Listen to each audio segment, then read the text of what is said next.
Midi 14h, Sud Radio, la France dans tous ses états, le fait du jour. Si pour certains le racisme anti-blanc demeure un fantasme d'extrême droite, pour d'autres le racisme anti-blanc est une réalité parfois quotidienne et les exemples ne manquent pas. On en parle avec l'auteur d'une véritable enquête consacrée à ce fléau et à ce déni, le racisme anti-blanc, paru aux éditions de la Nouvelle Librairie. Bonjour François Bousquet. Bonjour Maud.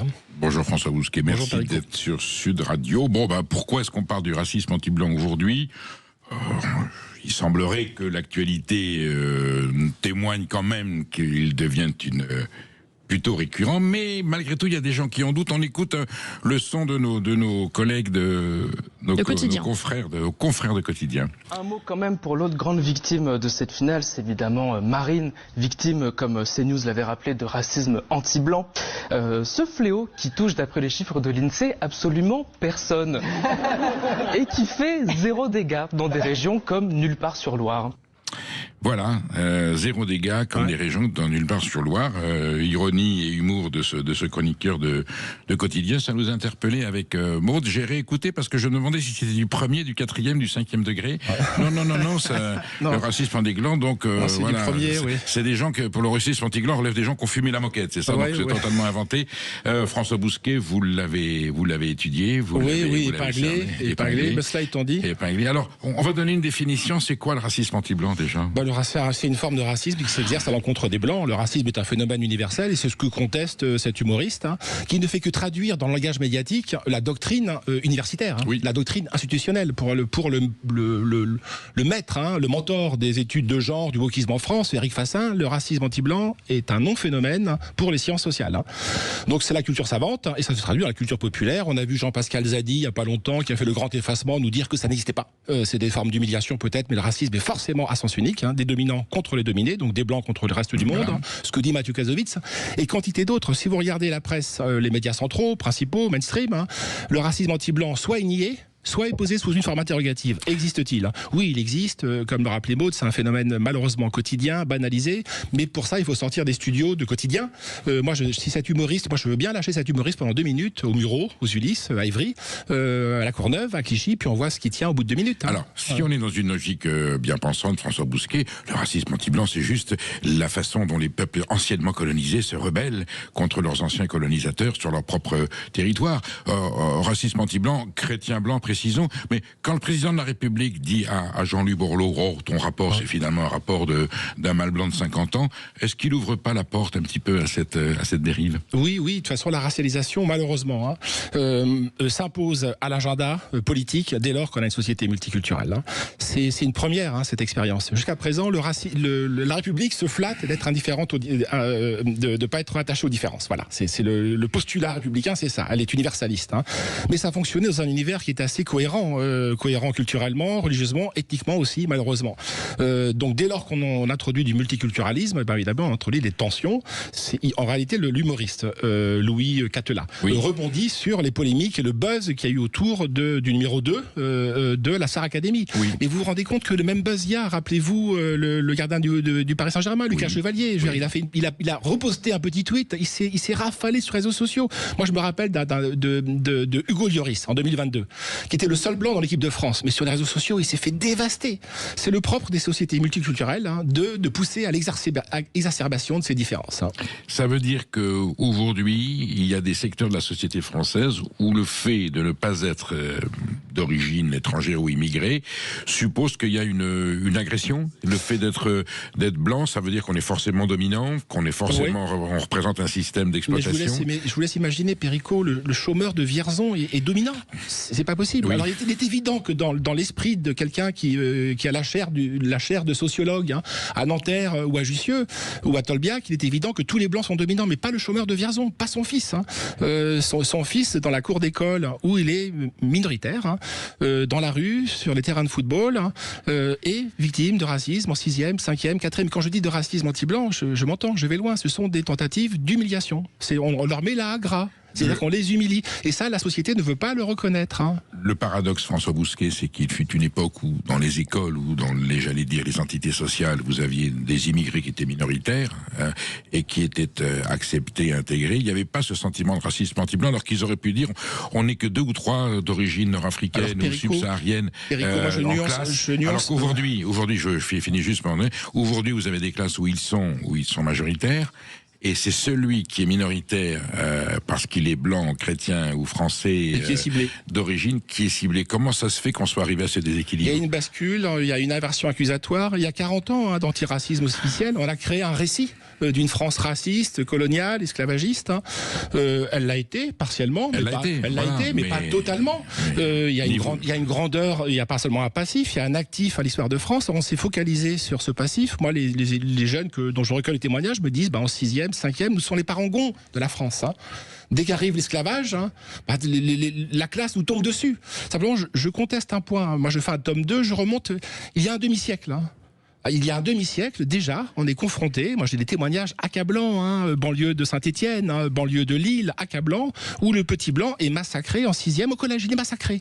Mais il n'a pas le droit de faire entendre sa voix. Dès qu'il va se plaindre auprès du proviseur, on reconnaît la caractérisation de l'agression, du racket, mais dès lors qu'il dit ce sont un tel ou un tel, voilà, c'est le mur, donc le mur tombe. Il l'a cherché quelque part. Il l'a cherché. Et pourquoi et j'en finis. Pourquoi il y a eu un white flight, donc une fuite des blancs aux États-Unis, en Angleterre, en France. On parle de millions de gens, c'est pas rien. On parle de millions de Parisiens, de millions de Lillois, de Nantais, de Toulousains qui ont migré vers un autre territoire. Dans ce qu'on appelle le périurbain, dans le pavillon. Pour quelle raison ? Alors qu'ils vivaient comme des rois. Moi, tous les témoignages me disent, au Mureau, c'était génial. À les 70, c'était génial. Dans la cour de ferme, on n'avait pas les toilettes. Là, il y a les toilettes. Je reçois Alexandre Devecchio tout à l'heure pour son livre Côte à Côte. Et tout d'un coup, ça se passe mal. Tout d'un coup, il y a un choc des cultures. Moi, je ne crois pas au clash des civilisations à l'échelle globale. Ça ne repose sur aucun élément tangible. En revanche, dans la cour d'école, dans le hall d'immeuble, sur les terrains de football, il y a un clash des civilisations domestiques. Ce sont des univers antagonistes qui se confrontent. Moi, j'ai des témoignages, c'est pas compliqué. Là, toujours catégorie populaire. 1980, à l'Aïd, on égorge les moutons dans les box. Les petits blancs, ils s'en vont. Voilà. D'où l'allusion de Jacques Chirac aux odeurs des immigrés. Oui, mais simplement, moi, ce que j'appelle le grand blanc. Oui. Quotidien est caractéristique de ce que j'appelle le grand blanc. Le grand blanc, il a une posture de chic gauchiste qui est très confortable. C'est la crise de Colin Serrault. Quand on habite à Neuilly, on n'est pas raciste. Quand on habite à Saint-Denis, on le devient. Parce qu'on retombe sur cette confrontation de cultures qui sont antagonistes. Il commence où, alors, dans la vision de celui qui se sent racialisé ou anciennement colonisé, le blanc, je veux dire, est-ce qu'il peut y avoir parmi les populations blanches des gens qui sont prolétarisés, qui sont pauvres, qui sont dans la fracture sociale, eux aussi sont frappés, ou ils se sentent solidaires justement, le rapprochement que voulait faire Ouria Boutelja, du reste, elle a sorti un livre à la Fabrique sur le sujet, entre le beauf, déjà le terme est problématique, et je sais plus comment on appelle les gens des banlieues. Non, cette rencontre ne se fait pas, la preuve par le marinisme municipal, par le vote RN, le vote ouvrier RN, qui est un vote de classe, assurément, ça n'est pas un pli, il y a un déclassement de cette France complète, j'y vis, totalement désindustrialisée, qui n'intéresse pas notre outil statistique. Moi, j'insiste là-dessus. Il n'y a aucune étude sur le coût financier du white flight en France, alors qu'on parle peut-être de 10 millions de gens. 10 millions. C'est quand même vertigineux. C'est votre chiffre, c'est votre estimation. C'est l'électorat du RN. Tout d'un coup, il y a du périurbain qui surgit de nulle part, depuis 30 à 40 ans. C'est-à-dire que les gens quittent la ville pour s'installer dans des banlieues où ils sont dans un univers culturel qui leur est familier et dans lequel il n'y a pas de confrontation. Donc, est-ce qu'il ne s'étend pas aussi à des populations, souvent dans la jeunesse d'origine immigrée, qui sont parfaitement intégrées, qui sont parfaitement en harmonie avec la société française et la culture française? Ceux-là ne se font-ils pas montrer du doigt quand on dit arrête de faire ton français? Si, oui, il y a le harki, il y a le bunti. Par définition, ces communautés-là n'acceptent pas qu'on s'intègre. Ou le premier de la classe. Ou le premier de la classe. Mais simplement, on se rend compte, en sociologie, on se rend compte en réalité que plus la présence en France est ancienne, moins l'assimilation se produit. c'est les enquêtes récentes, je crois, de l'IFOP sur la radicalisation dans les populations musulmanes. Selon la génération, François Bousquet, il y a des générations qui se sont vraiment intégrées, voire assimilées. Mais les enfants, non. Et ensuite, il y a une régression. Voilà, chez les enfants, la deuxième, troisième génération, et on appelle ça en sociologie une radicalisation des attitudes. On l'observe dans toutes les communautés. Par exemple, si vous regardez le vote portugais, là, en France, les Français portugais ont voté massivement à la droite de la droite. Beaucoup plus que les Portugais qui sont au Portugal. Même chose pour la communauté marocaine.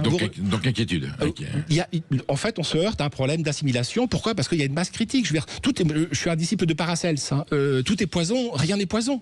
Le poison, c'est la dose. Fut un temps. C'est la disproportion, c'est le déséquilibre. Fut un temps où la gauche osait parler de dose. Rocard, Mitterrand, au-delà de 10%, que sais-je, etc. Aujourd'hui, on n'ose plus. Et notre appareil statistique, c'est aussi un des problèmes. Notre appareil statistique, l'INSEE, l'INED, mais également tout l'appareil statistique de nos ministères, de l'Intérieur, du Travail, etc., ne travaille pas sur ces sujets-là. Le concept d'immigration choisie est donc devenu un sujet polémique. On n'a pas à choisir son appellation. C'est ce que disait Finkielkraut hier sur une chaîne de service public. C'est l'hospitalité inconditionnelle. Voilà, on ne regarde pas.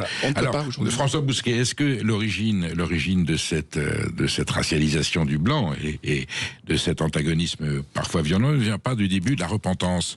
On vous a colonisé, on a des excuses à vous présenter, et nous, malgré tout, par notre pigmentation, par notre sociologie, nous sommes complices de nos ancêtres qui vous ont colonisé. Oui, assurément. Et on doit continuer à l'assumer? Oui, non, ça on potentialise un ressentiment. Il y a deux pathologies de la mémoire, l'amnésie, l'hypermnésie.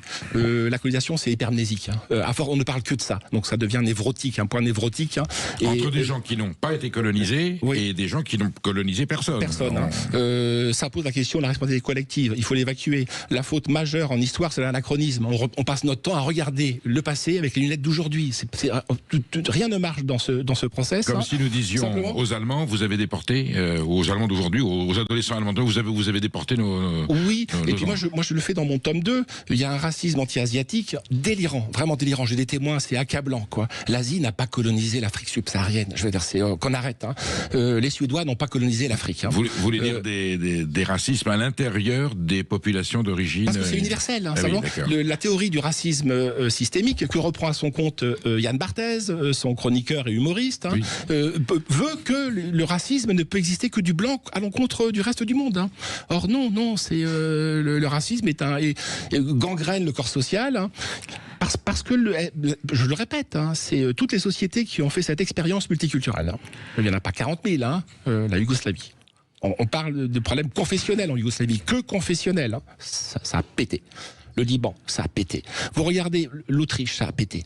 Et on se livre à une expérience XXL, en s'imaginant qu'on va vivre ensemble. Vous vous souvenez de cet historien qui avait dit, mais l'esclavage, il a été inventé par des nations africaines au profit des Arabes qui faisaient et là, ça a été tragique, là aussi. Oui, il y a Pétré Grenouillot, c'était fait, alors maintenant il a changé de nom, c'est pas qu'il s'appelle Grenouillot. Tout à fait. Mais Pétré Grenouillot s'est fait tomber dessus. Mais simplement, vous voyez à quel point il y a un déséquilibre et une asymétrie. Christiane Taubira fait voter une loi qui criminalise la contestation de l'esclavage. Mais seulement la traite transatlantique. Donc c'est toujours, on retombe sur le point que vous pointiez, sur le chapitre que vous pointiez, cette culpabilité. Il y a un psychanalyste qui s'appelle Daniel Siboni qui parle de culpabilité narcissique, que c'est très gratifiant de dire je suis coupable alors qu'on n'est pas coupable. Pour moi c'est ça le grand blanc. Le grand blanc il se met tout au-dessus, il regarde d'en haut le petit blanc qui vote Marine Le Pen, mais le petit blanc il vote Marine Le Pen parce qu'il a le SMIC, mon garçon, parce qu'il vit en pavillon, il a 30 ans de traite pour le payer son pavillon, et son putain de pavillon il a dû l'acheter parce qu'il a dû quitter la banlieue dans laquelle tu as fait venir des immigrés. François Bousquet, nous restons sur Sud Radio, des citoyens et des citoyennes de la République française, et nous partageons un destin commun avec tous les gens qui vivent en France et qui sont heureux d'y vivre. Merci d'avoir été sur Sud Radio, François Bousquet. Sans doute aurons-nous occasion d'en parler de ce sujet. À bientôt.